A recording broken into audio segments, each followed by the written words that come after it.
The Comic-Con that is a mile above the rest returns in 2013, and it's bigger than ever. That's right. Stan Lee's going to be at Denver Comic-Con this year. They also have George Takei at Denver Comic-Con 2013. Plus Kelly Hu and Will Wheaton. Friend of the podcast, Georges Jonty, will be there. So go online to denvercomiccon.com where you can buy tickets. Stay tuned. VIP tickets for Stan Lee will be available.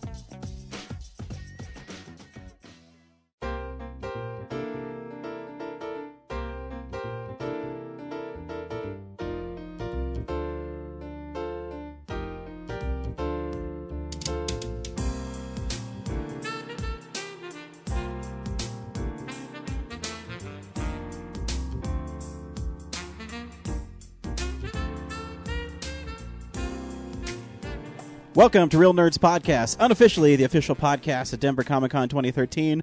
Log on to Denver Comic-Con to purchase your tickets today. Also, the best way to listen to Real Nerds Podcast is through Tweaked Audio earbuds. If you logged on to tweakedaudio.com, go into the checkout. In the coupon box, type in Real Nerds as one word, REELNERDS, and you'll get a third off your whole order. I'm surprised every week when you can say that right. Right? Yeah. I did mess up one time. Yeah, you did. And for all those people who are like, oh my God, I missed Ryan, I'm so back on the air. It was a rough week for the fans. It was. I listened to the show, guys. Not your best effort. That's what you said last time. Man. I don't think we'll ever please you, Dad. I Yeah. mean, Ryan. Now go outside and mow the lawn. Yes, sir. Now, for our regular listeners, you might have started the Real Nerds Podcast and say, whoa, what's that smooth late-night jazz I'm hearing? Sexy. I'm alright. I feel sexy this It week. is sexy. It's getting hot in here. It's getting really hot. A couple weeks ago, a friend of mine, Charlie, who I worked with at Outback, just sent me a message.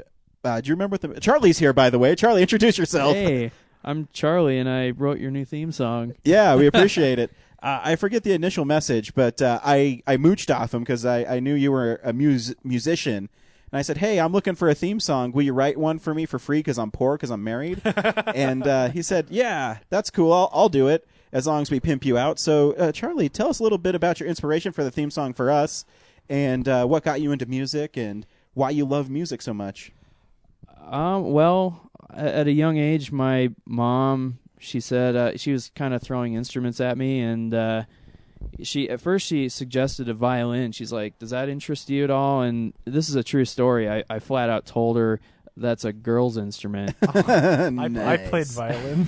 I don't like you anymore, Charlie. No offense. But I ended up going with the piano, and I stuck with that, and kind of the traditional lesson plan, and learned sheet music and all that good stuff. And then the jazz part came in high school. I did 4 years in the jazz ensemble, and taught me how to read chord charts and play with other musicians, and that was pretty cool.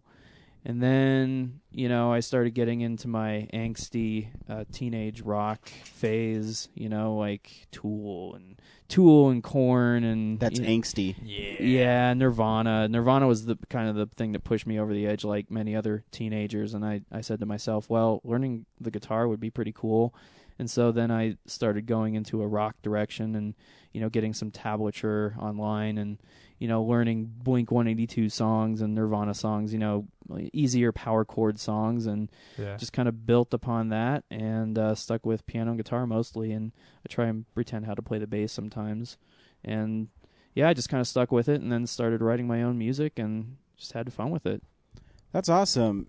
And I heard that if you start with the piano, other instruments are easier to play because of it, because you understand reading the music. Is that true? Yeah, well, I think that's part of it. And then in high school, to get some AP credit, I decided to try my luck at a AP music theory class, which I ended up enjoying a lot more than I thought I would, and that that gave me kind of a foundation to like understand what's a 4 chord, what's a 5 chord, how to kind of break it down analytically. And sometimes that's a bad thing to do when you're writing music, because you start overthinking things. And you'll hear a lot of famous musicians who are like classically trained say, I took music theory, but, when I write songs, I still a lot of times just throw that out the window. So But it it's good stuff to know, I think, when you're trying to fill in some gaps, creatively, and you kind of know how the music side of it works. So, yeah, I think that was helpful, was beneficial. Very cool. And your inspiration for our theme song, because I didn't give you a lot to go on. I'm like, hey, do it, and do it good, or I'm not going to use it. What drew you into making one? Because you listen to the show, and I appreciate that. Thanks, buddy. Yeah, no problem. And so what was your inspiration for that? I mean, I know what it is, but I want you to tell the audience what it is. Well, whenever I think of, I was listening to your show, and I thought it's just these laid back dudes just kind of, kicking back and talking about movies. So at first I thought it was kind of the easy answer to say, oh, I'll make some exaggerated, 4 on the floor techno beat, or, like some really processed, distorted guitar, like rap rock guitar riff. But, I thought, well, what about like a laid back, cool talk show vibe, like Charlie Rose or Saturday Night Live, like the saxophone thing, whenever I think of saxophones, it's like Saturday Night Live, the big screaming, sexy saxophone. So that, just like laid back late night talk shows and then SNL. Those are probably the main influences right there. That's awesome. That's awesome. That's what it sounds like. Yeah, it is. And, it's called Late Night Flicks, so you even named it after us. We really appreciate it. Yeah. And thanks for doing that for me, just, saying, hey, you should write this for us. And you did. So yeah, no problem. What a nice guy. I do what I can. For those of you who've never listened to Real Nerds Podcast, we go see a new movie every week. This week we went and saw Iron Man 3. Yeah, we did. So stay tuned for the review for that. Charlie knows, he listens to the show, but we'll spoil it.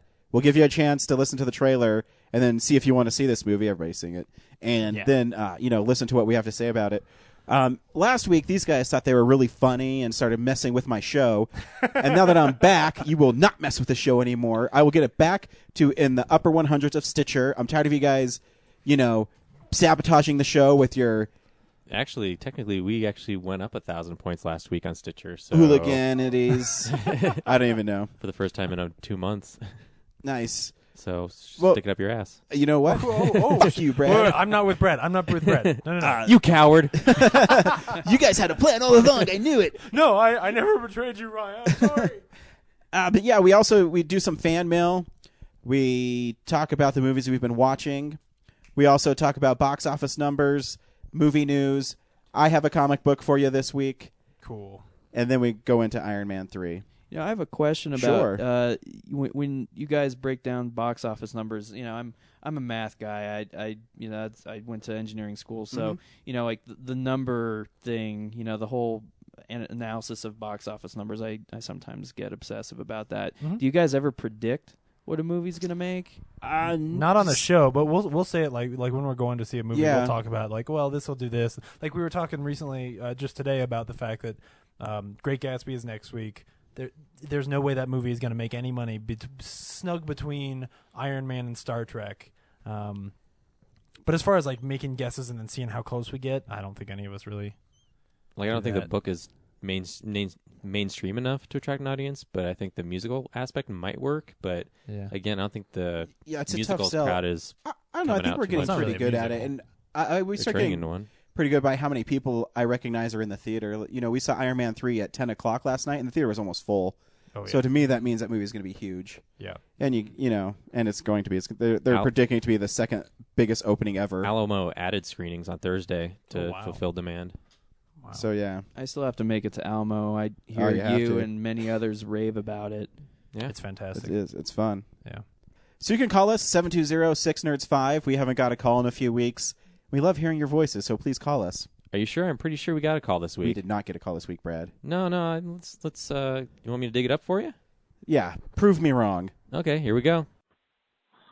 Hey, James, Brad, or the real dicks, not the real nerds. This is your host, Ryan. Yeah, I had a couple. I'm fine. And I might be driving down a highway, and I might have you babe, I'm fine.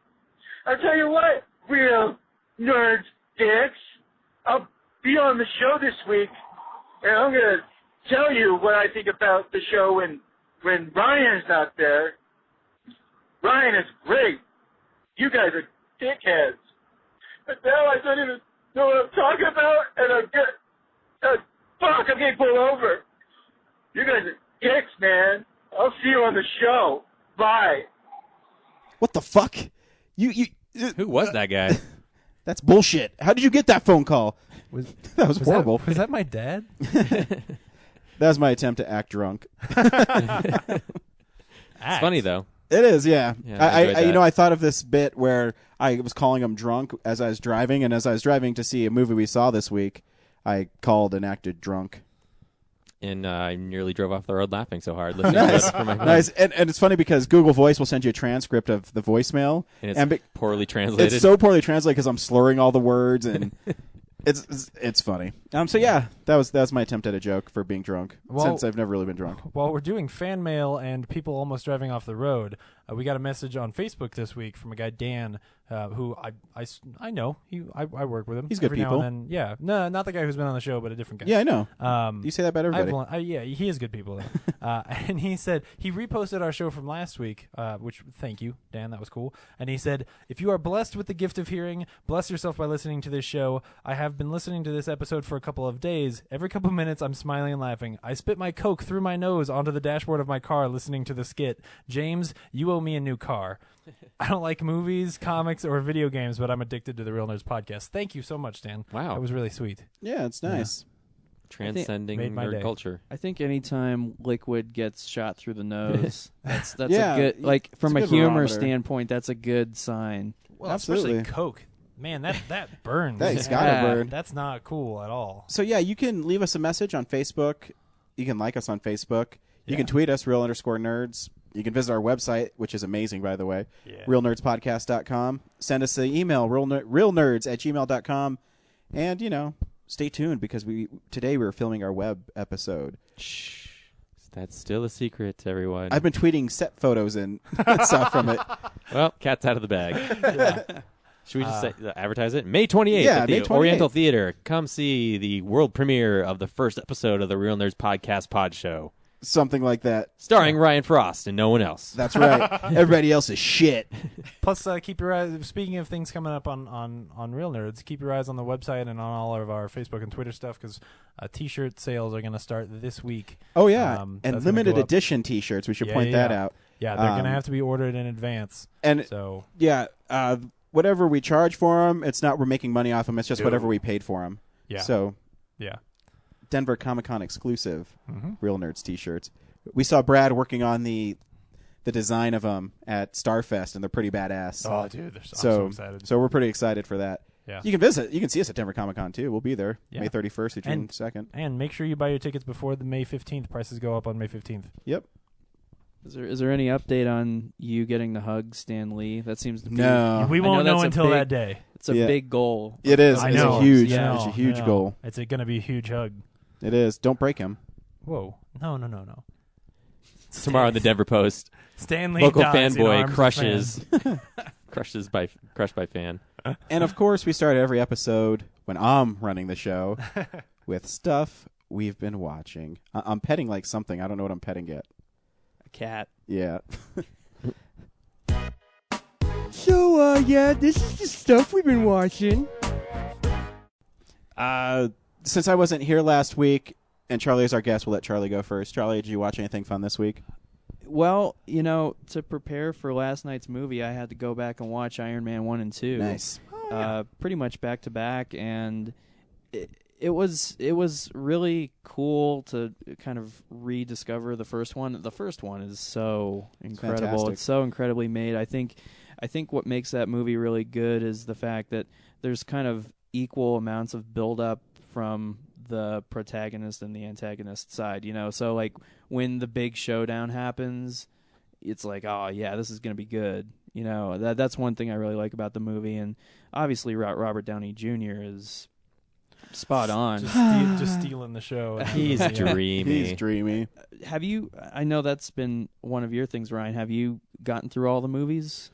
I'm missing 4. and as soon as I can locate them, I will watch them. There are ones that are on DVD on Amazon, and they're still like $17 for no special features or anything. So it's hard for me to drop 17 bones on a Robert Downey Jr. movie that's probably a horrible transfer. So yeah. But, the Iron Man 1 and 2, those were pretty good. I thought, I want your guys' take on Iron Man 2. I hadn't seen it since I saw it in the theater. I think it got a little bit distracted by the whole, upcoming Avengers movie. I think it kind of lost its mojo a little bit. It's still a great movie, don't get me wrong, but... It definitely feels like the one where they're sharpening their teeth on the whole idea of bringing everything together. Because that was the first one where they were making nods to the other Avengers movies and really starting to set stuff up. I think it suffers in some places, but I still really like that movie. It's definitely not the best, and I would probably say it's the worst of the Phase 1 Avengers movies. But I think it was. Yeah, fun. It's still a cool movie. I mean, it's not great, but I mean, it's still fun. Even Robert Downey Jr. has come out and said that he thinks that there were problems on that movie and that they just felt a little bit rushed and didn't quite know where they should be and what they should be doing. So yeah, I think there's a lot of things to like about Iron Man 2. Iron Man 1, though, for me, still a good movie, but what really irks me is Jeff Bridges. Yeah, Jeff Bridges, right? Mm-hmm. Yeah. His dialogue in that climactic scene where he's just like, "I'm gonna kill you, Tony," over and over again. Mm-hmm. It's so lazy. Yeah, you're right. Just cliched villain, it could be way better. Sorry, but that was one of the complaints, and we should try to remember to bring this up later for Iron Man 3. One of the complaints about both of those first two movies is that at the end it's basically one big CG robot fight, and then it doesn't quite feel as climactic as you kind of want it to, just because it's basically, especially with 2, where it's just a bunch of Iron Mans fighting. Yeah, and when do the lasers stop? Yeah. Oh yeah. Oh yeah. Way too many lasers at the end. Iron Man 1, 2. Yeah. Is there a point where they don't cut anything? Because it seems like this is going forever. Yeah. Yeah. That was the only thing over the past week. But then I'm kind of on a Robert Downey Jr. kick. For the first time, I saw the first. I'm influencing people. Yeah, the first Sherlock Holmes. That's great. Movie. Yeah. That was a really enjoyable, fast-paced movie. Yeah. And it made total sense at the end. I had forgotten that Guy Ritchie did that. Yeah. Oh yeah, it was just super fast, super. It didn't really drag at all. It was interesting the whole way. What I always say about his movies is Guy Ritchie makes cool movies. All his characters are cool. Yeah. It's shot really cool. I think he's just a cool director. It's the only time I've ever been shocked by a Dutch angle. There's that shot where he puts the hat on and then puts it at an angle and the camera turns with him. And I remember sitting next to my mom seeing that movie and we both jumped like it was a scare moment. We just weren't expecting there to be a Dutch angle there. It was crazy. I liked it was done more during the first half of the movie, but when he's analyzing exactly how the fight's going to pan out, he's like, oh yeah, paralyzing punch to the solar plexus, and then he just maps it out move by move, and then he kicks the dude's ass. Yeah, I thought that was really cool. Yeah, so that's what I've been watching. Great, cool. Dude. Anytime I can influence people to watch Robert Downey Jr., I've done my job on this show. I saw a lot of things because I wasn't here last week. I'll just touch on a few of them. I watched Hemlock Grove, which was the Netflix Eli Roth, Brian Fuller horror thing. It's not Brian that good. Fuller's on that? Pretty sure. Yeah, and it's not that good. Oh man, really? Because that animated GIF they have on websites where the dude's turning into a werewolf and the werewolf's punching out of his face. Yeah, it's badass. Yeah, that's why I wanted to watch it. It's really melodramatic at some points. It's like. I've only seen a few episodes of True Blood, but you know how True Blood embraces the fucking and the blood and the guts and the over the top stuff. Yeah. This show seemed like they wanted to do it, but then they would pull back a little bit. And the whole time I was thinking, I said, "This is on Netflix. You don't have to pull punches." I mean, there were some cool parts when the dude turned into a werewolf, his eyeballs popped out, and then the werewolf was eating his skin. I'm like, "Oh, that's pretty cool." But then, whatever. And it's centered around this murder mystery about this girl who was murdered by a werewolf, I guess. I won't spoil it for you. I mean, it's all right. It's not that great, though. I wasn't that impressed with it. I'm really waiting for Arrested Development on Netflix, and then I'll cancel it. I really want to make it clear that Brian Fuller is not involved with that show. Who is it? Who am I thinking of? You're thinking of Hannibal. He's involved in Hannibal, but I don't know who's involved in Hemlock Grove. I was just looking at it, but Maybe it's just Eli Roth. I wanted to make sure I cleared his name because I'm going to talk about Yeah. Brian Fuller. I also watched the pilot for Zombieland on Amazon. The opening 5 minutes are really good. The rest of the movie or show is not so much. And two, I'm kind of disappointed. It was only 22 minutes long. Ooh. So I think it's one of those shows I feel should be an hour. Yeah. Because they don't let any of the characters develop. And it's really weird. They have this really big MacGuffin in it where OnStar is still available. And the OnStar lady is telling them where to go. And the whole time I'm like, what the fuck is OnStar still? Why is this lady still posted at OnStar? It doesn't make any sense at all. It sounds like they're trying to make it a comedy when I don't think that's what I would have wanted. Yeah, and it's really disappointing too because the guys who wrote the movie wrote the pilot. Yeah. And it feels like they just weren't given enough time. I mean, 22 minutes to watch a zombie movie where you kind of have to let the characters grow, and they're also putting a lot of faith that you've seen the movie because Columbus broke up with what's the girl's name? Come on. I forget his girlfriend's name. Whatever. I don't... It's not Tallahassee. What's her? Fuck, who cares? Omaha, Wichita. Wichita, yeah. Emma Stone. So yeah, whatever. I think it's unfortunate that they used the same characters for that show. Yeah, a little bit. They should have just done something new. A little bit. I also went and saw Pain and Gain, which you guys saw last week. I saw that with my wife because it's a bunch of hunky guys. Did it give you a headache? No, it did not. Actually, I really liked it. Yeah. I thought it was really weird because you're supposed to like Marky Mark's character in it, and he was kind of a psychopath. Yeah. So it's hard to get along with him. But I really enjoyed The Rock in it. I thought The Rock was really funny. And even the guy who played their friend Mackie, what's his first name? Andrew Mackie? Oh. So anyways, the other guy in it, he was pretty funny. It's not every day you see some dude's head smashed in by a dumbbell. It was just a cool movie. Yeah. It's a movie I want to watch again because I think I missed some parts in it. But some parts were just so goofy. I saw it in the trailer where Mark Wahlberg is like, I really got to think. I got to start pumping iron. And The Rock sits down and is like, yeah, get that burn. In the context of the movie, it's right after he smashes that dude's face in, and they give his girlfriend a horse tranquilizer. Yeah. So it's even more bizarre in the movie. Yeah. But yeah, I still enjoyed it. Did it feel long to you? No, I don't know. I guess. A lot of people I've talked to agree that it's only like a 2-hour movie, but it felt like it was almost three. Yeah. Watching it. Does The Rock have any free time anymore? I know. He's on he's on like some TV show coming up, right? And then like 2 or 3 movies, and then isn't he like officially a WWE wrestler again? He was. Yes. He dropped the belt though in WrestleMania. So come on, Rock, get with it. He was saying that's his last match, and I mean, why would he wrestle anymore? Well, it's still probably fun. And to be fair, it's 4 movies, 1 a month. Yeah.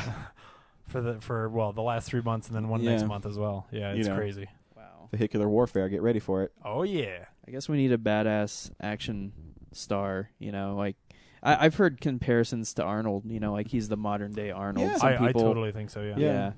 He's cool. I like the Rock. Because he's also done like those little family movies. Like the Tooth Fairy. Yeah. The game Tooth plan's Fairy's not is bad. Jingle All the Way. I also listened to the commentary on Tropic Thunder, and it is amazing because Robert Downey Jr. in it is playing Osiris throughout the whole commentary. So, and it's so funny, and he never says why. They just start talking. Ben Stiller. It's Ben Stiller, Jack Black, and Robert Downey Jr. And Ben Stiller says, "Hi, I'm Ben Stiller. I'm a writer, director of Tropic Thunder."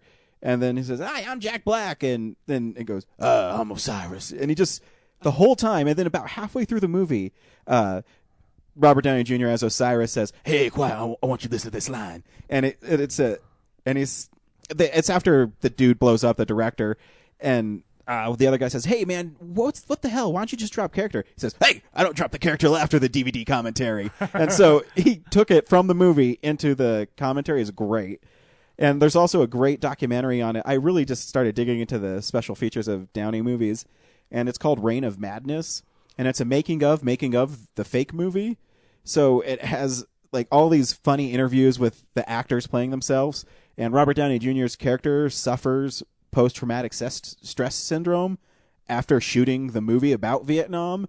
So he flies to his fake family in Galveston, Texas, and holds them hostage.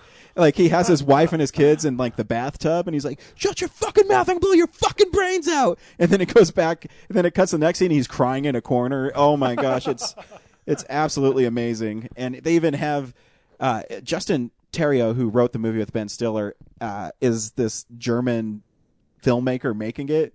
And his lines are, he says, this is the making of the best Vietnam movie that's ever been made because it's the making of. And it's just the weirdest dialogue. And you have to watch it. It's amazing.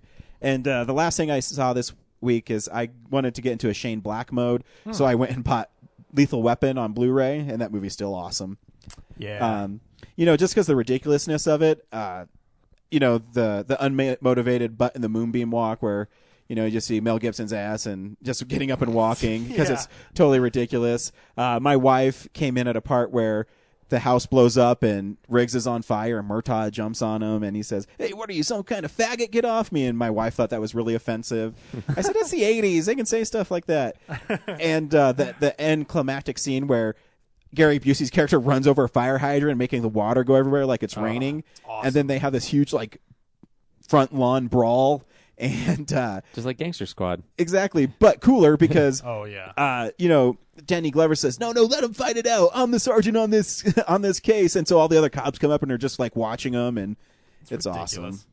What's funny about that series to me is that like some of the things that became character defining stuff about Riggs, like the fact that he can pop his own shoulder out, not even in that movie. Like that movie.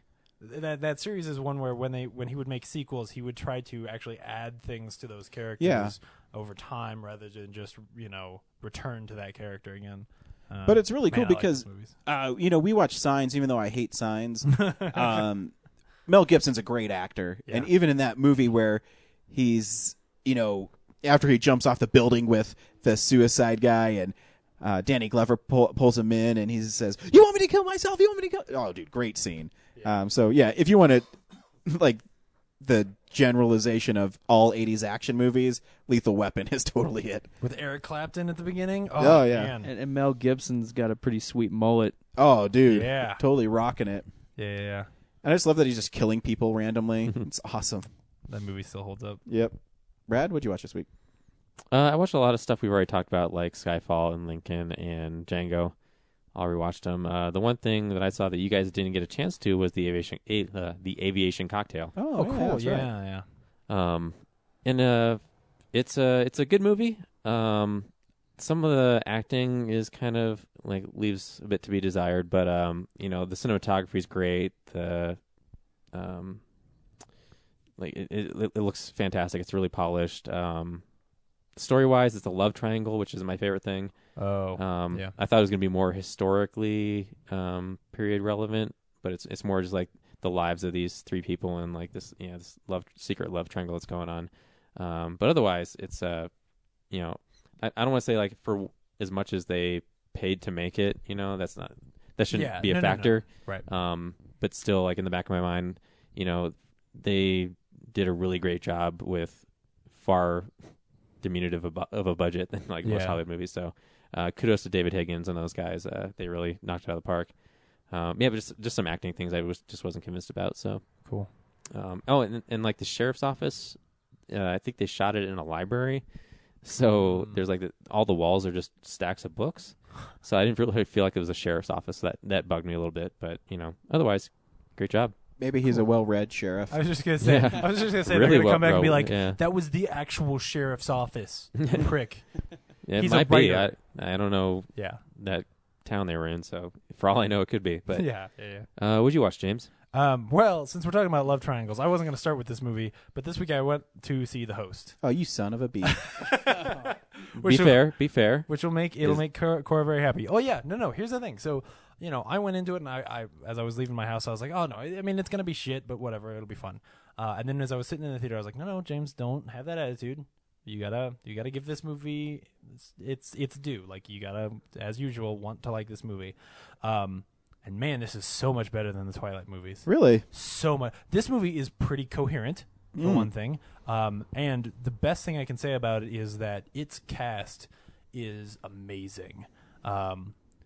whatever I'm about to say about the plot and stuff, Saoirse Ronan is always really good in the Yeah. movie, except for her voiceover.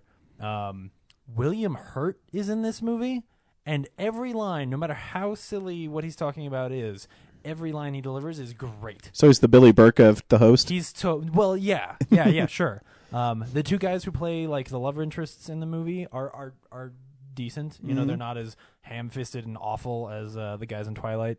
And I think part of it is just that in this case, because they're doing a science fiction story that we've all sort of heard before, of the body snatchers. And because of that, and they're not messing with it the way that they mess with vampires in Twilight. So you're able to sort of get into it a little bit easier. My biggest problem with the movie, I think it works for the most part. I think it really is not a bad movie, except for two main things. First of all, the story is like aliens come down, and pretty much the first scene is Saoirse Ronan's character gets kidnapped and gets an alien put inside of her. And the deal is that in her case, she, the original, I don't remember her original character's name. We'll say it's Kate. I don't know. So Kate, the actual human, she's still awake inside of alien Kate, right? And she can talk to alien Kate. Now I got to look up the person's name. That sounds like Superior Spider-Man. It's totally like that. See, now I'm not going to be able to find it. Anyway, and the problem with that, Melanie. There we go, Melanie. So Melanie's inside of the alien's head talking to the alien, and it's all done with this really not very good voiceover that's just telegraphing the point of every scene to you. And it sucks for the first 20 minutes, because if they had left that out of there, so you really just didn't know whether or not Melanie was still in there or how much control the alien has over this body, and you just got to see her swing back the other way, and then later she could start talking about like, no, Melanie's in here and she's talking to me and these are the things she's saying, and then that would be a lot more interesting, and you would just get rid of the fucking awful voiceover that's there. And the other thing is that eventually they add in the love triangle, and it feels very forced, I should say. And this one, the romance is not that bad. It's just really corny, because basically she has her ex-boyfriend, and they go to find him, and when they do, the alien falls in love with a different boy. So it's two girls, one body, two guys. How are they gonna figure this out? But the rest of the story they tell is not bad. Diane Kruger does a pretty good job, and has an actually kind of interesting arc as a villain, because she's this alien that's trying to find her because she's run away, and her motivations for why she's trying to find her and why she is so mad at Melanie are interesting. It's just like almost, I'm gonna say this and everybody's gonna throw shit. Almost well written, that character. I was not mad that I saw this movie, straight up. Hey, I loved Pitch Perfect. Yeah. Yeah, I'm not saying I love it. I will never see this movie again, but I don't want to shit all over it, because it's not that bad. Like, people who if this movie were as big as Twilight, I would never get mad at this movie the way I got mad at Twilight. I would just be like, that's corny, but I watched Downton Abbey, so what do I know? Yeah. Next up, I got a chance to finally see The Impossible, which Ryan talked about in length from last year, and that movie is really good. It is, right? Yeah, I cried. When did you cry?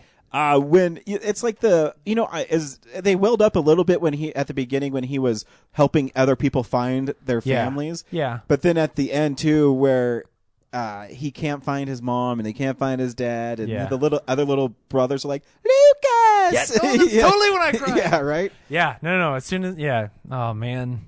As soon as those brothers get together, I mean, spoilers for the movie, but from the trailer that it's going to be. Well, it's a true story.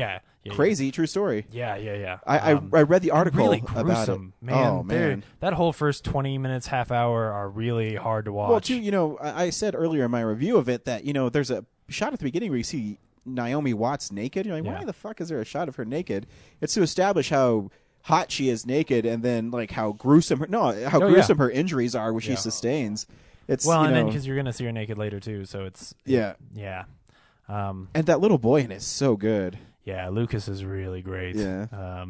man. I don't know. It's something about English kids. And they do a really good job of balancing those two stories. Oh, anytime yeah. that you tell, I talked about this for Place Beyond the Pines too, but anytime that you're telling two separate stories, basically, it can be hard to bounce back and forth, and I think they do it really well. It's a movie I want to purchase because I love the story in it, and I thought it was so well done. And I mean, it's terrifying to know that really happened, and the waves, and I couldn't even imagine. And I think he does a really good job of, while focusing on that family, also having a lot of stuff of other families in order to give you this broader scope of like, oh yeah, yes, this happened to these people and they were okay, but not everybody was, and You see, like, just in backgrounds, you'll see just horrible things happening. Oh, You're yeah. like, oh, man. Yeah, it's really good. It is. Might have been on my top 10, definitely in my top 20 from last year. Yeah. If I'd gotten a chance to see it. I agree. I also, Mark Maron. Maron, the show Maron started this week. I have to say it that way every time because by itself, I just want to say Maron. So Maron started this week. It's basically Mark Maron's version of Louie. Like, it's his own show on IFC. And it's really good so far. You can see the first episode online for free if you don't have IFC. And basically, Mark Maron does a podcast, and it's following him. And the first episode is just about him feeling like he's not very masculine, and he finds a dead possum underneath his house, and Dennis Leary tells him he's a pussy. And so he gets an assistant to help him try to get the dead possum out of his house. It's great. I love his podcast. Oh, yeah. Yeah. That was actually the first that's what got me into podcasts, actually. Yeah. WTF is amazing. Yeah. He's a fantastic interviewer. Yeah. Mark Maron, if you ever want to be on the show. Yeah. Anytime. If you're ever in Colorado. And then the very last thing, for me at least, was Mud. I got a chance to go see Mud, which is the new Matthew McConaughey movie. It was the movie that, coming out of Sundance, seeing the trailers and the reviews for, I was the most excited for. I was like, this is a movie that is made for me. And basically it's a story about these kids in Arkansas who one morning they wake up and they go out to this island and they find this boat that's up in a tree. And they're like, oh, this is cool. We're going to make this into a fort, and this is going to be our boat. And when they go up there, they realize that there's beanie weenies and bread in there, and some dude's been living in there, and they meet Mud, who is Matthew McConaughey, who's... I don't want to tell too much about his story because I think that the way they reveal his whole plot is really fantastic. But he's some kind of a criminal on the run, and the kids kind of like him at first, and they decide that they want to stick with him for a while. And I think they tell a really fantastic sort of coming-of-age story about this main kid, Ellis, and his friend, Neckbone, who... Ellis is going through this whole thing where he's like starting to be attracted to girls, and that all is reflected in Mud's story, and it's really fantastic. If you want a good like sort of crime thriller, sort of drama with some really great kid actors in it, this is definitely worth checking out. Sounds like a modern day Huck Finn kind of. Yeah. Or I've heard it compared to what's the Will Wheaton? Stand By Me. Stand By Me. Yeah. It's definitely got some Stand By Me to it. But yeah, no, I really loved that movie. It's probably the best Matthew McConaughey performance since Frailty. Very cool. Yeah, I really want to see him. Yeah, I feel like Matthew McConaughey gets made fun of a lot, but yeah. Sahara's great. I would love for him to be in more movies. Yeah, they should totally make Sahara too. Did you guys see Lincoln Lawyer? I really wanted to check that No, out. I never did. Yeah, it's good. My folks saw it and said it was good. But yeah. And then there's one more thing which we all saw, which was Midget Zombie Takeover. It is. We got a Friend chance of to the see it. podcast, Glenn Burgetts, debuted his movie, well, to us, I guess. Yeah, it's been around before. It's been around for a while. So what did you guys think? Actually, I thought for what it was, I thought he did really well. Oh, yeah. There were some funny parts in it. I got his Leslie Nielsen Naked Gun kind of influence in it big time. Yeah. Because they would have, people say the most ridiculous dialogue in the most serious way. When the one girl was talking about how her father, how she had to kill the zombies because her father was killed by zombies in Haiti, was like really funny because it was just the most unusual. Oh, yeah. out of place thing. The one thing I will say I did not like about it is I didn't like the cutaways, and I didn't like how scenes would fade away and then fade into a new scene. Oh yeah, it seemed like there was no establishing shots. And I understand, he only had a $2,000 budget and he had to shoot it really fast. He did it in a day. Yeah, well, 2 weekends. 2 weekends? Yeah. Okay. He only had the zombies for a day. Yeah. So I mean, there were some parts that were, meh. But and I wish there were more midgets. Yeah. Yeah. There's technically only one midget and then just some short people. Yeah. And he addressed that. And I mean, what's cool about Glenn is he knew, you know, and he wasn't trying to make anything that it wasn't.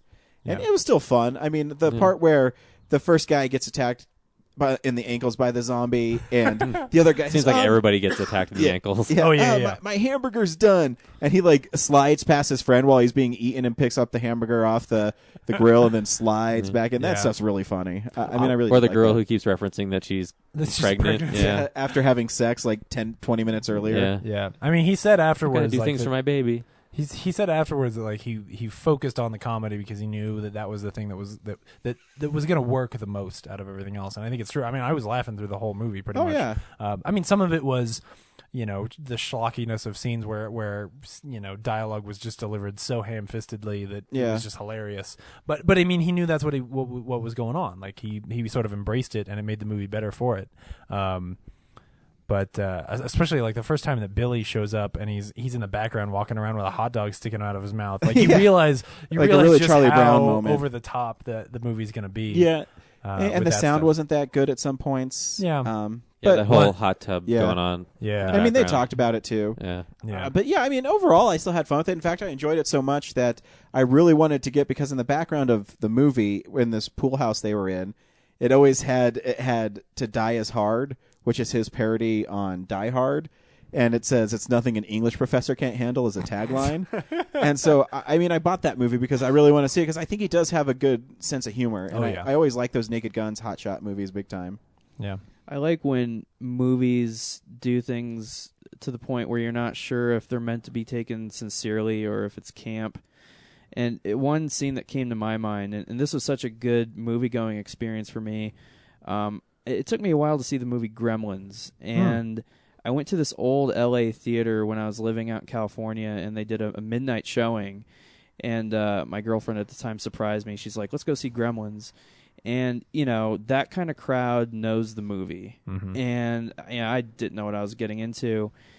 And there's that scene where, what's her name? The chick from Fast Times, Original Penelope Gates? Yeah. Gates. She's Phoebe Cates. Phoebe Cates, yes.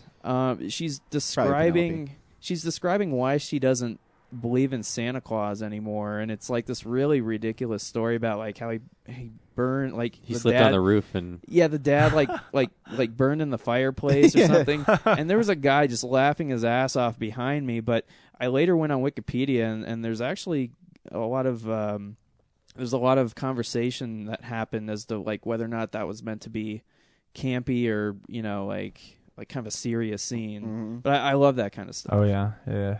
Yeah, so I mean, if you ever have the opportunity and it's coming to your town, I mean, you should go see it. Oh, absolutely. They're going to be in London. You're supporting an independent filmmaker, and I mean, it's not. Honestly, when I saw the trailer, I thought it was going to be horrible, and it's not horrible. I actually kind of enjoyed it. Yeah. No, I was the same way. I was watching the trailer like, oh man, this is so schlocky and looks taped together, and then I went and saw the movie, and I bought it afterwards. Like, that was how much I really enjoyed it, because I was like, oh, I got to watch this again sometime. So yeah, good for those guys. That was cool. Absolutely. We need to pay some bills. Here's who pays us. Hello, Real Nerds listeners. I'm Mac. And I'm Idiot Chillix. And we're here to tell you to visit SphrixesDomain.com. Why should you visit SphrixesDomain.com? Well, it's simple. If you like farts and cartoons and bad words and stuff, you should definitely visit SphrixesDomain.com. How do you spell that address I see? What? I don't know. Fucking S something. I don't know. I'm incompetent. I have no idea. Fine, I'll do it. S-P-H-E-R.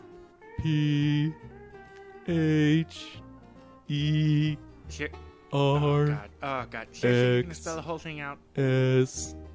Oh God, just say the domain part. I don't want to be here all night. Jesus.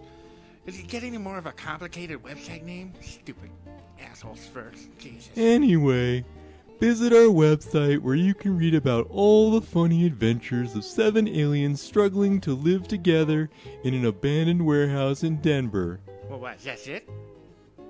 What? It doesn't say anything about my crazy hijinks or antics or...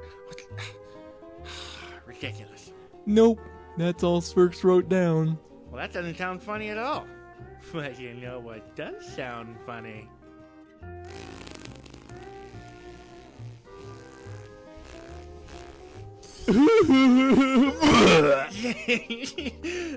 Gross. Oh man, I'm hungry God. again. Oh, it's so disgusting. Oh. Svirks is gonna be pissed when he sees what you did to his office. Hey, what are you guys doing in my office? It smells like puke and farts in here. Go to SvirksDomain.com. Bye! SvirksDomain.com.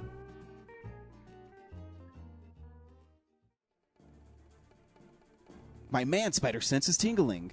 Hey, look, it's Man Spider. How's it going, true believers? When I'm swinging through Colorado and I need comic books, I head to Arvada, Colorado, to Colorado Coins, Cards, and Comics. Oh no, the teal troll is attacking me. My son's in danger. Will no one help him? Oh no, it's Man Spider. Colorado Coins, Cards, and Comics, the whips the competition with great deals on back issues, 50% off, hold slot, 20% off list price. You want sports memorabilia? They got that too. Where are you going, Man Spider? The teal troll still has my son. Here's web in your eye. Oh no, I'm bested by Man Spider again. So visit 6700 Wadsworth Boulevard in Arvada, Colorado, and tell them the Real Nerd sent you.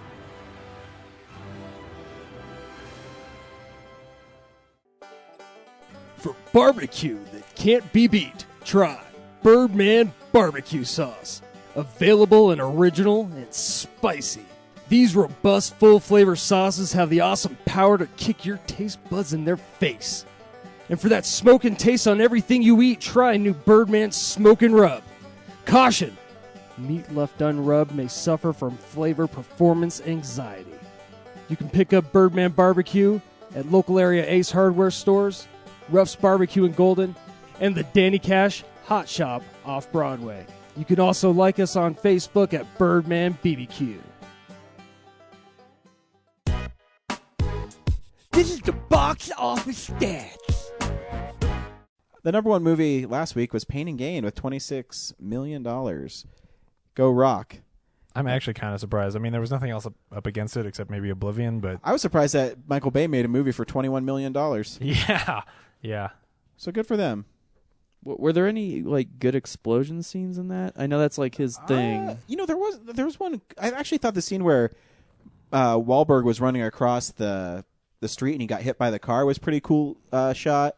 Where like stuff is flying out of the briefcase and he's doing like a flip in the air. I feel like something exploded. I just can't remember what it was. Yeah, I feel the same way. Was it a car? No. Well, there was a shootout when The Rock stole that armored car guy's money. Mm-hmm. But I don't think any boats or anything blow up. Yeah, I can't remember. Yeah. Rock gets his toe Maybe shot off. There's all the other shots from Michael Bay movies, but I don't remember anything blowing up. Huh. So, Pain and Gain, you never know. Yeah, good job, Pain and Gain. Good job. What's coming out next week, guys? DVD releases and Blu-rays. Whole bunch of stuff. Is it really? Really? Yeah. I forgot. I looked at it, then I've been, shooting a movie for 7 hours today. I forgot what came out. Well, let me refresh your memory. Thank you, James. You're welcome. That's why you're here. Jack Reacher comes out Nice. next week. I love that there's an American flag now behind him. Yeah. That he's such a badass. Yeah, you can get that on Blu-ray. Safe Haven comes out this week. The movie you've wanted to watch.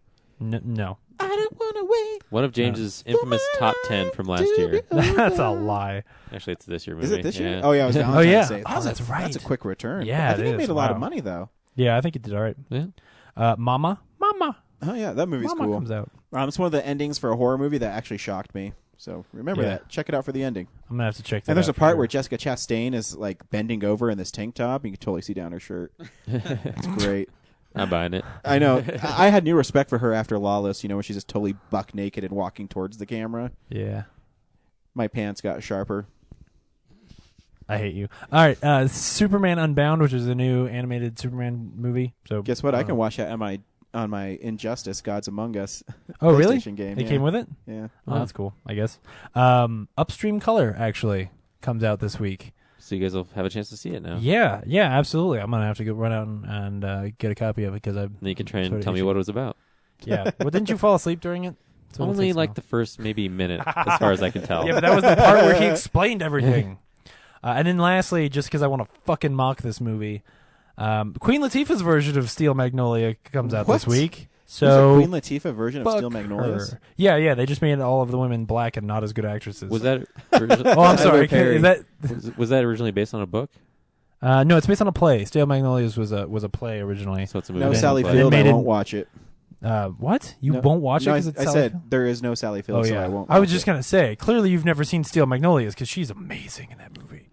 Isn't Manborg coming out this week too? No, that was last week. It was last week? Yeah, last week was Manborg. I was going to get it, and then when I saw it was just the DVD, I was like, I'll wait for the Blu-ray. If it ever comes.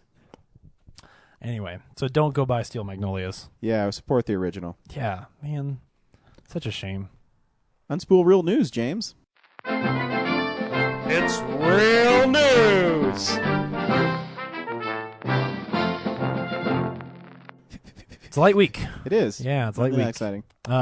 First of all, I want to talk about the fact that there are NBC affiliates who have refused to show Hannibal. Why? If you remember when I talked about this a couple weeks ago, there's some disturbing stuff on that show. Yeah. And I was really shocked Good. that it was a network show because it's got balls to it. Last week, balls in it? No, there could be. The way they've been going, People are they could put dropping balls trow? in the movie. Hannibal Last Lecter week, munches on some testicles this week on Hannibal. yeah, he probably is. Semen-y. Oh, you guys are the worst. Anyway, last week the murder was this guy who had a brain tumor, and he was killing people and then skinning their backs and hanging their back skin up like angel wings, and then Sweet. why am I not watching putting the them? show? I don't know. I've been telling you to watch it. But it's really like disturbing shit that you would expect on at the very least an AMC or an A&E or something like that. Yeah. And so there have been some affiliates that they're getting so many complaints from like boring people who don't like television. Where's the Bible Belt or something? Yeah, Utah. Utah. Yeah, exactly. Yeah. That they're not going to show it anymore, which sucks because if that show gets canceled because of that bullshit, Well, I'm put going it to be on so USA or pissed. something. Yeah, maybe he can get it moved over, but They're like fifth in the ratings as far as major networks go. Like, why wouldn't you just do everything you can? Like, try everything. Yeah, I agree. If it's controversial, then people will tune in and watch it. You're already at the bottom. Like, just do whatever. Like, let people be shocked by it, and then the people who are into that stuff will flock to it. Yeah. Which again, if you aren't watching that show, because it is really good, and I don't love it because of the gore and all of that stuff. That's not why it's my jam. I love it because it's really well written characters, and the stuff that's going on around the murders is really interesting. And Hannibal is just great. He's creepy and great, and every week he's feeding our main character's boss. He's like having him and his wife over and feeding them people every week. It's great. Oh man, wow. Is that Hannibal Lecter? Yeah. Oh, okay. It's basically Manhunter or Red Dragon as a TV show.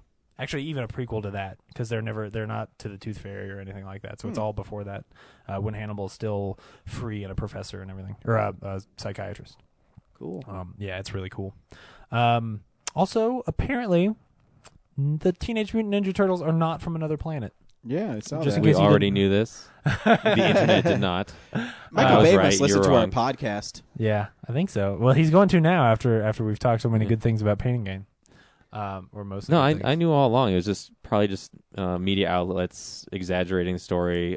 He probably said something, and he's probably when he speaks about his art, he's probably so wrapped up in how he orchestrates his world that sometimes he comes off and says things he doesn't really understand, that they probably get interpreted differently by people. Right. So people heard the alien part, like, oh, they're going to be aliens. But no, the origin of the ooze is from Utroms, and they're aliens in the comic books. So that makes sense, and that's why I believed it all along. But didn't Eastman and Laird say that, like, or one of them read the script and say it was an abomination? Peter Laird did. He hasn't been on board since he sold it, but he sold it, so it's his own fault. And Eastman has been on board with everything, but he hasn't really done much to dispel all the rumors. He's always like, that's exactly what he's doing. That kind of attitude. I mean, that's smart too because you're building interest in the movie. Yeah, I mean, and he works on the new comics, and he doesn't own the property anymore, but Eastman is involved in creative capacities. So that's a good sign. If he's his influence from the comics is in there. So cool. And I've met both of them. Peter Laird's kind of a not as personable guy. He's a good guy, but he's not as outgoing. More reclusive, yeah. He's more reclusive, yeah.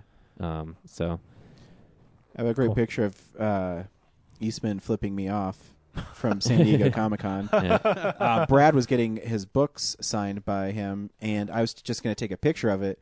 And so there's a picture of him flipping me off because he thought I was like heckling stranger, Brad or something. Yeah. I says, "Oh no, man! I just take pictures." He says, "Oh, I didn't know you were with him." He was really funny about it. I was like, "Sorry about that." That's awesome. It's pretty good. And every time I've ever talked to him, he's been like excited to like do stuff and sign stuff for me. He even drew an intro on my shoulder as a tattoo design, but it washed off like the next day. I know that's why I won't say what comic place we went to that was auctioning off his sketches, and they put a price tag on them for $300. And I say, but Brad got those for free when he was at San Diego Comic-Con, personalized. But yeah.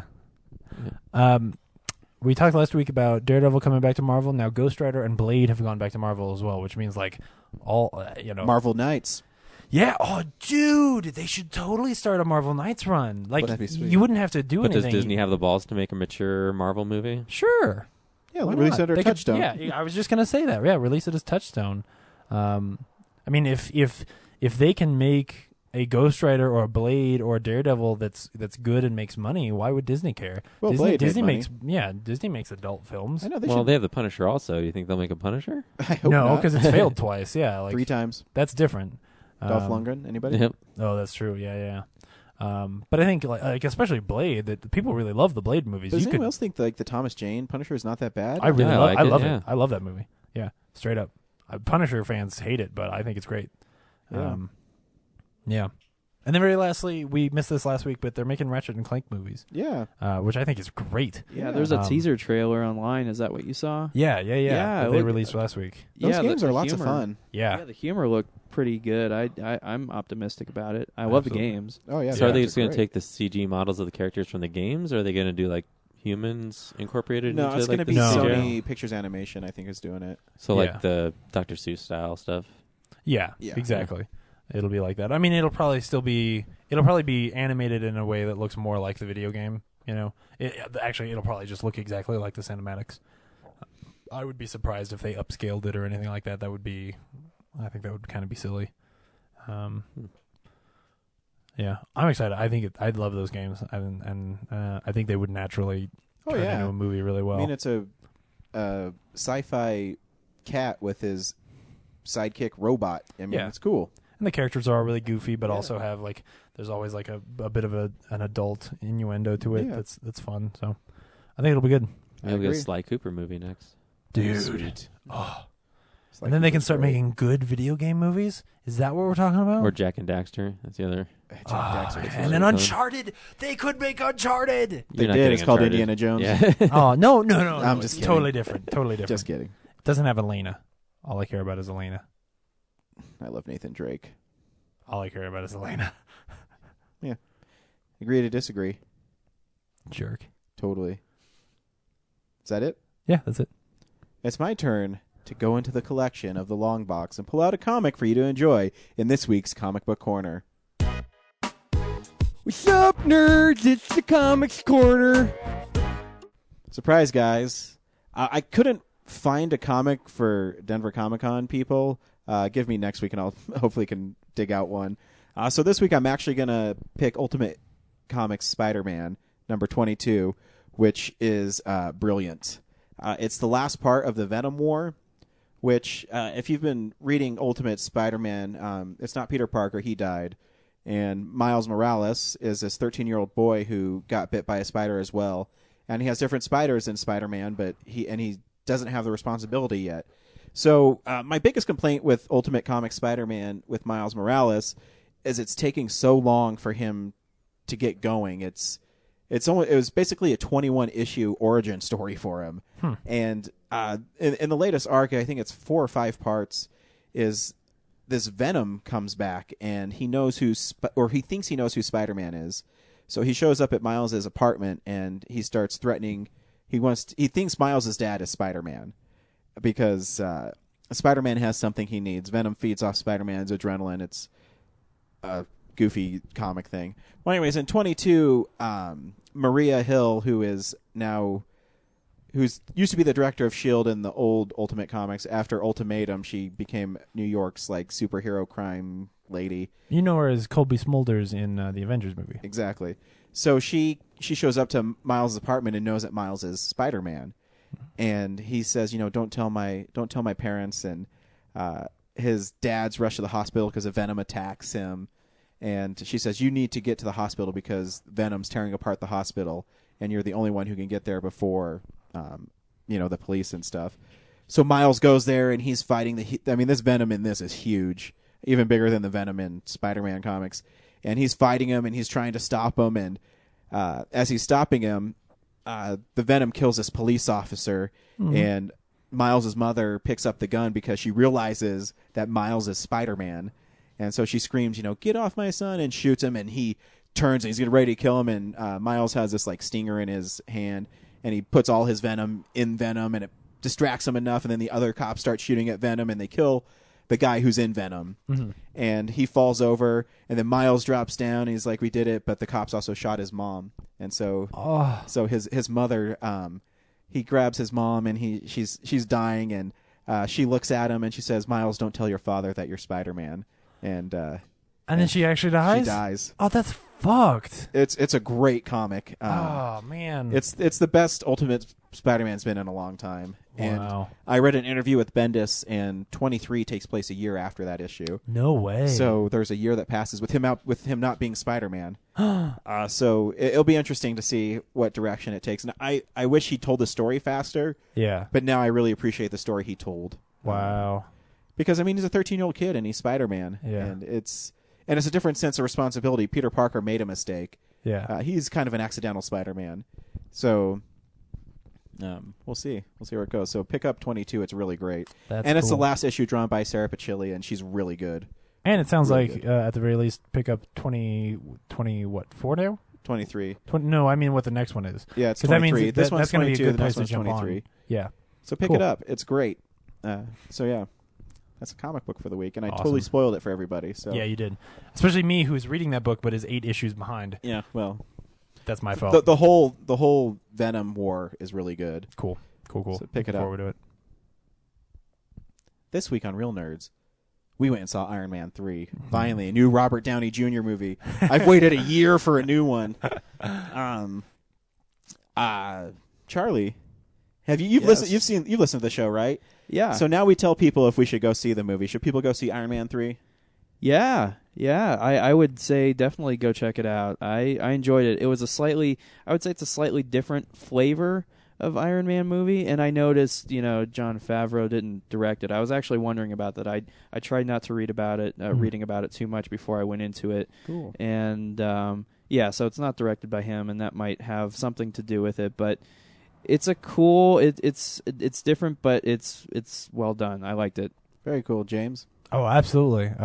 It's definitely more of a comedy than I was expecting, or at least than the other movies have been. But yeah, it's the same kind of way. It tonally stands on its own from the other films, but and is a cool kind of departure after Avengers. Sets a new tone for Phase 2.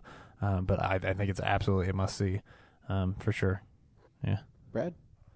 No, run away from this movie. It's a hot mess.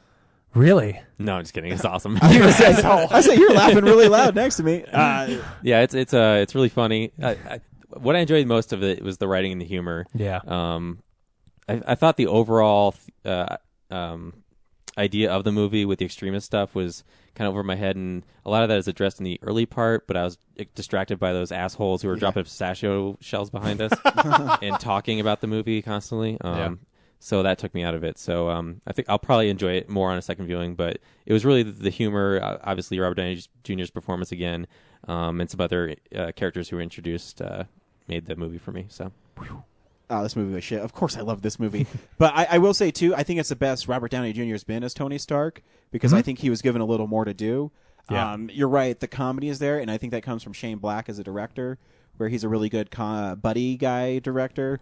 And there's parts in the movie that totally hit on that, and we'll talk about it after. Remember, we're going to spoil this. There's a lot of spoilers in this movie, so make sure you see the movie if you want to see it if you haven't seen it yet.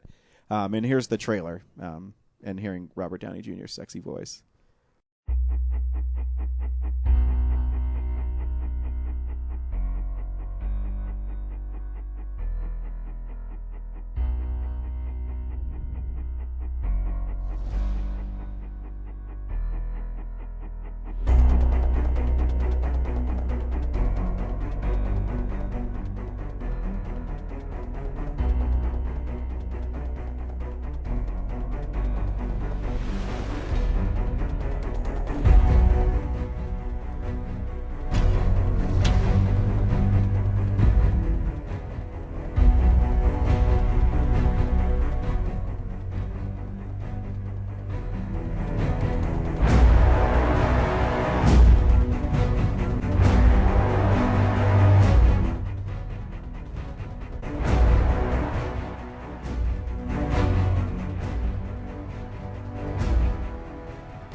Can I get two things out of the way before I forget about him? Sure.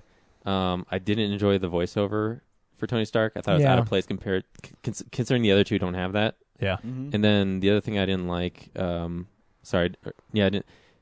It's kind of like the rest of the movie is set up to be this mystery that he has to solve, but they reveal right away in the beginning like what's behind it. So it's more like the movie's just summarizing how we got to this point. So you mean the fact that they reveal that Guy Pearce is the bad guy? Yeah, like you know really early on that he's... Well, see, I think actually the reveal of... okay, see this movie immediately because I'm going to go into huge play right away. Yeah. I think the reveal of who the Mandarin is genius. That is surprising. Yeah, that was cool. Because, you know... And I was a little disappointed because I really enjoyed Ben Kingsley's Mandarin. And to find that he's not that is like, oh. You're disappointed, but at the same time... When that moment happened, when Tony breaks into this place and he's all prepared for this war, and by the way, did you notice Iron Man killed like 30 people in this movie? Yeah, that's awesome. Iron Man totally kills people. And anyway, so he's going through this mansion, and there's all these like sexy girls around, and you're basically thinking, what the fuck is going on in the Mandarin's house? And you get there, and because they even set up that shot before, the master's here, and he takes off his hood and don't look him in the eyes. Yeah, don't look him in the eye. And the only reason you don't look him in the eyes is because he's some goofy fucking actor. Yeah, which I think is actually pretty genius. Where you take what American people are afraid of, and that's a Middle Eastern terrorist, and an American is the terrorist who's paying him money to be his face and his voice. And but yeah, it was a little odd when he started acting all goofy when he came out, because you're so used to seeing him as "You'll never see me coming," and then it goes to him just being this goofy fucking thespian and who's a junkie. It's a really Shane Black moment. I think the other thing that's brilliant about it is that it's a moment when they are able to surprise the fans.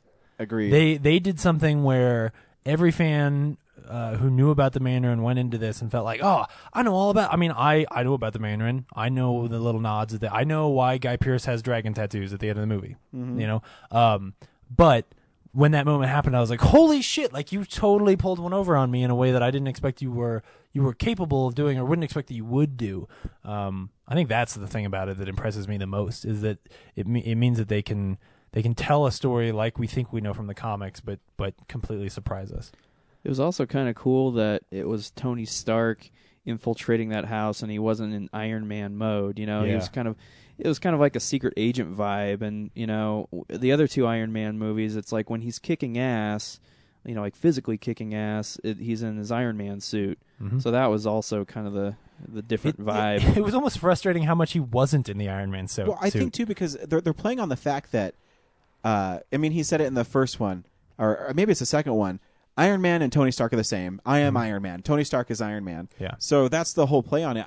To me, it's, you know, that's what they're trying to say is it's not the suit that makes a hero. It's the man who makes the hero. Yeah. And you know, he's dealing with the after. I mean, he died in the Avengers when he went at the wormhole and fell out, and I guess before the Hulk hit him, he like re-snapped into it. Yeah, he died for like a few minutes. Yeah, so I mean that plays a huge part in it, and he's totally damaged by it. He has anxiety from it, and there's great moments with Don Cheadle and you know, Pepper Potts, who I was never really a big fan of Gwyneth Paltrow. I'm still not, but you know, I think she's really good in this one. Yeah, but you know, you see their how they have this dynamic, and Tony still has his eccentrics, but he's kind of taken aback now. He realizes he's vulnerable, that he's not, you know, invincible as Iron Man, and he might need help. And I thought it was played really well, and it even goes. There's a couple buddy cop movie moments, you know, where he gets his sidekick is that little boy Harley. Oh, dude, I loved Harley. Was so much fun. Oh, so good. It was genius because it plays on what the cliches, you know, the kid who lost his father, and then, you know, the line that Tony says, he says, you know, because he's about to leave, says, "You're just going to leave me here like my father's." Like, yeah, don't be a pussy. Everybody's father leaves at one point, and he drives off in his car, and it's like Tony cares about him, but he wants him to, I don't know, man up. And I saw that because I just watched Iron Man 2, and remember, Tony's father was the same way to him, where he was always saying, "Hey, quit doing this." But when it came down to it, he was actually teaching him how to be make self-reliant. And yeah, I just loved it. And you know, the little kid was great in it, hamming it up, and he's like, "You're gonna leave me outside in the cold," and he didn't care. It was great. And there was clearly, oh, sorry, Charlie, go ahead. I was just gonna say, I got a kick out of that scratch ticket line. Yeah, he must have won because he never came back. Oh man, yeah. I feel like there was a conscious effort to make Tony Stark more of a like a man of the people in this movie, because it's not just Harley. There's also Gary and other characters that he runs into Gary. That he's just like sort of like friends with, sort of.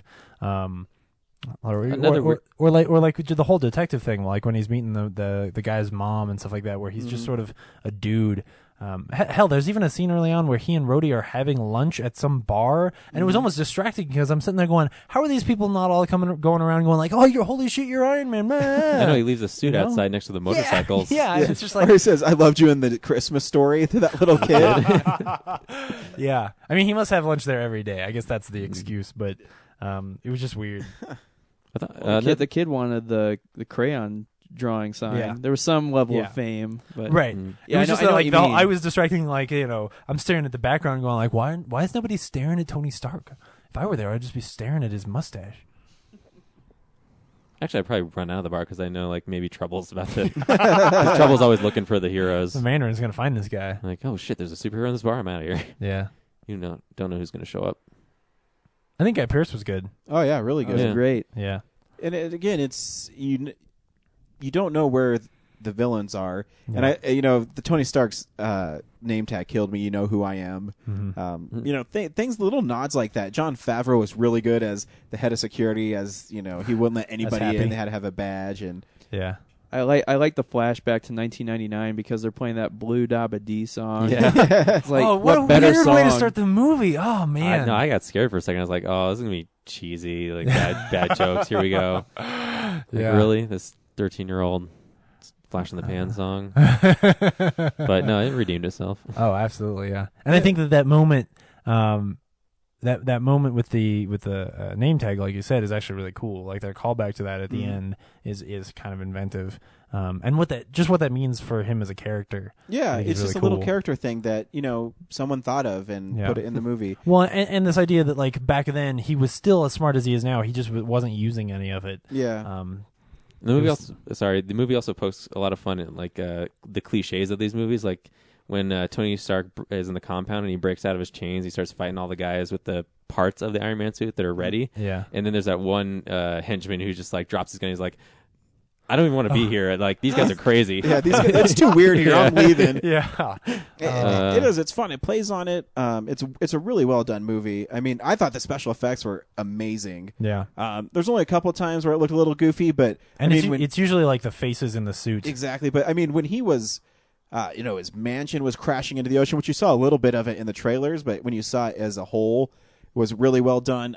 The people falling out of Air Force One. Yeah, that was one of really my cool. favorite scenes. And I thought he's in the suit the whole time. Yeah, I know. Yeah. And he's not even in the suit. And they set you up for that. And I mean, I thought it was cool that, the extremist thing, he was fighting superhumans. He wasn't fighting giant mechs or anything. He had to, and superhumans who could kill him. Yeah. But I mentioned before, that one dude, he blasted through his freaking chest so he wouldn't come back to life. Yeah. And I thought it was really cool, and it was really well done. And I loved at the end too when Rhodey and Stark were infiltrating their oil rig, and it flashed back to Lethal Weapon. Murtaugh and Riggs, and they're running up the stairs, and he says, "What I should be doing?" He's like, "You point your gun?" "No." "Well, point your gun at something." The whole banter about their guns not having the same ammo type. Oh, that was fantastic. Man, just goofy stuff like that. And I mean, at the end too, I mean, they've set it up that because Robert Downey Jr. is not signed for Avengers 2. I mean, no. I believe he signed for Avengers 2. He's not signed for Iron Man 4. No, his contract's done, so they're working on his contract right now. And they set it up in a way where maybe he doesn't need to be in it because he stopped being Iron Man. He blew up all his Iron Men. He got his shrapnel removed. He got his power source removed. Yeah, which is a no-brainer thing. Like, why did he not have the surgery 2 movies ago? Well, I think it's because he always wanted to be a part of Iron Man, and then through the course of the 3rd movie, he realized that it's not part of him. He can be Iron Man without it with the extremists, and because he figured it out before anybody else. Does he have that shrapnel removed in the comics at all? Or is I don't know. Yeah, the shrapnel. There are multiple versions of like the origins of Iron Man, and in some of them, he's not. The shrapnel's not a thing. So yeah, I think the modern arc is the shrapnel, but I don't think he has it anymore. Because it is sort of a silly thing that like once he becomes Iron Man, it's a MacGuffin to get him, or not a MacGuffin. It's a catalyst to get him to become Iron Man. Once he doesn't have to have the shrapnel anymore. It's just weird now that he spent all that time in 2 trying to find a power source to keep it generating when he should just take it out. Create a new element, Yeah. A new element out of his way. In chemistry. Too, kind of an unsung hero of all these movies too is Paul Bettany as Jarvis. Oh yeah, because he's always kind of funny. He has to be kind of witty for a computer. And I felt bad for him in this one. Yeah, gets his shit rocked. Yeah, he does. And Gary the fanboy was amazing. He says, check out my tattoo. It's off a lifelike doll I made of you. Oh man. I really like the scene when going back to the part where he's tied to that bed frame, and it's another one of those scenes where it catches you off guard, like you were talking about, where he's waving his hands and the henchmen are like, what the hell are you doing? And then he asks the one guy, hey, how far is it from Miami to that town in Tennessee? And he's like, without missing a beat, 832 miles or whatever that exact amount was. was. Really good at math. Yeah, you're right, because it's basically just saying this is stupid, and I'm going to tell you why it's stupid. He has a line, I'm good with math. So you don't have to you don't have to describe the scene anymore. That's it. I'm glad you brought up the thing about him doing the hand movements, because we talked about this last night after we saw it. I want to give props to whoever did the trailer for this movie, because one of the other ways that they were able to surprise me was that when the house starts falling down from the trailer, we know, okay, the house is going to fall down. He's going to get a wire wrapped around his neck, and he's going to get dragged to the bottom of the ocean. Well, what happens in that scene is he does the move, and the Iron Man suit goes to Pepper to save Pepper and get her out of there. And I was like, that is such a great idea. How awesome is that? And of course he would build it that way. But then, because I've seen the trailer so much, I'm going, holy shit, she's the one. Like, suddenly, because I had unfortunately seen the trailer way too many times, just because of what we do and the way advertising works, something that I thought I knew from the trailer was in question again. Now, it ended up still being the way it was in the trailer, but I suddenly didn't know where I was. I didn't feel like I knew what was going to happen next, and it was really cool. You know, when Pepper Potts died in the movie, yeah, I was like, oh no, now it's going to ruin Spider-Man because people are going to expect it. And they're going to think Spider-Man stole it from Iron Man. But she didn't. But I thought they killed her. I'm like, oh my gosh, that was shocking. Yeah. But then I remembered that the Extremis thing. Yeah. Which I think they pulled that off fairly well. Oh, as well. yeah. You know, Oh, I mean, yeah. we haven't gotten a lot of like super villains yet in these movies. Like there's often like an excuse for it, but in this case it really was just like, oh, we injected ourselves and now we can breathe fire and like make things hot. Like they were like mutants basically. Yeah. And I think they pulled that off fairly well. And yeah, what's funny about the movie too is they had Don Cheadle had that line. He says, "You breathe fire?" Yeah. Because it's stupid. Like, Yeah. why is he breathing fire? Well, he breathes fire because he's a stand-in for the dragon And he that has- the Mandarin gets yeah. the rings from for the beginning. Yeah. It's not really a dragon; it's an alien from a different planet. I think it's cool that in all the movies, well, it like increasingly so, but like in Iron Man 2, Mickey Rourke had those electric whips, that were Yeah. really, messing his suit up. And then, the extreme heat, like they managed to pull off, pretty legit villains and powers that can be used against, him and his suit. I think that's kind of a cool, like it gives the audience, it reminds the audience that there's something out there that can give him a run for his money. Mm-hmm. And two, I was really disappointed that the audience was leaving during the credits of a Marvel movie. I'm like, what the Idiots. fuck are you doing? Yeah. And that last scene was great. Yeah, and then when you find out why there's a voiceover in the movie, it's stupendous. It's really great. Oh, and Wu Chen shows up too. Wu Chen is in the movie, who is the person in the comics who originally kidnaps Iron Man and puts him in the cave where he builds Iron Man, which is cool. Like in that scene in 1990, he meets Wu Chen, which is crazy.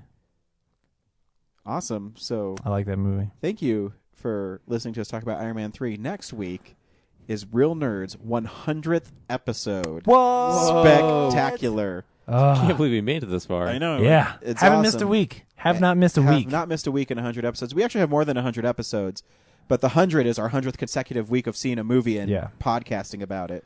So it's even that's a little bit in the air. It's our 100th weekly episode. There was that one week where you watched Evil Dead 2 or Army of Darkness with Laura. Yeah. Yeah. So that's, Well, really going out. but and then also, the Artist Alley. Yeah, because we didn't want to see Ice Age. Our first episode is 2 episodes because the week before we'd seen a movie. I mean, there's some episodes where we see 4 movies, so it doesn't matter. We're at 100 consecutive weeks. We're at 100 something. 100 consecutive weeks of doing something. Let me just say, I really hope party whistles and confetti are both involved. Hopefully. Oh, fuck, now I got to buy party whistles and confetti. Yeah. There is going to be a get-together to celebrate that you're invited to if you'd like to come. Very cool. You're now a part of the show, man. Integrated. Oh, man. I hope I live up to the expectations. You've exceeded them, Charlie. If only we had the drive to go through all the episodes and like do look backs at things. Yeah. Oh, yeah. Not going to happen. Flashback sound effect. Yeah. Oh, we have the Wayne's World. flashback sound effect. It's the Turtles 4 Back in Time. Yeah, the Time Warp. Time Warp. Yeah. Oh, yeah. Your first message cracked me up because you're the only one who's ever said that. That's one of my favorite video games of all time. If I didn't get that, there's something wrong. But I was like, that's the game. Time Warp sound effect. So very cool. Love So it. next week we're seeing The Great Gatsby. We'll have I'll have to sit and think of something for the 100th episode. I'll think of something cool.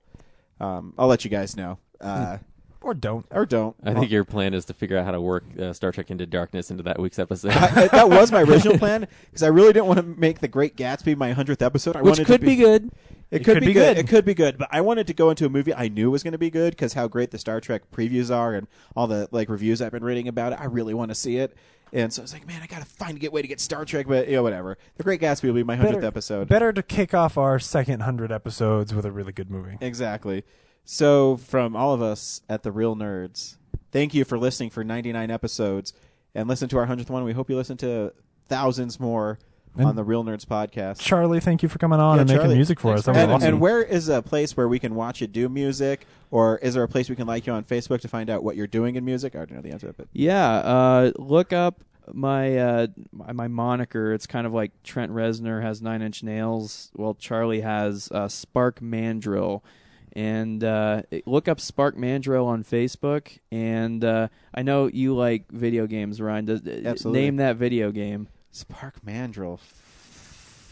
Fuck. Did I actually stump you? Stumped Oh, me. shit. It's Mega Man X. Oh my gosh. God. That's a blemish on you right there. It's horrible. You're like and a big Mega Man fan. I love Mega Man.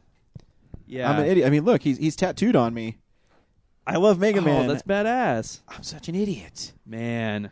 Anyway, shame. But Spark props. Mandrill on Facebook. Yeah, check it out, people. Yeah, so thank you, Charlie. I hope as your theme song permeates in the background. And I'm hearing it right now. I'm hearing it right now. So I feel now, sexy. Dude, we now have a theme song. It only took us 99 episodes, but a theme song ain't one. Woo! That's Jay-Z. Bye. Bye. See ya. Nebulous Vicious Production.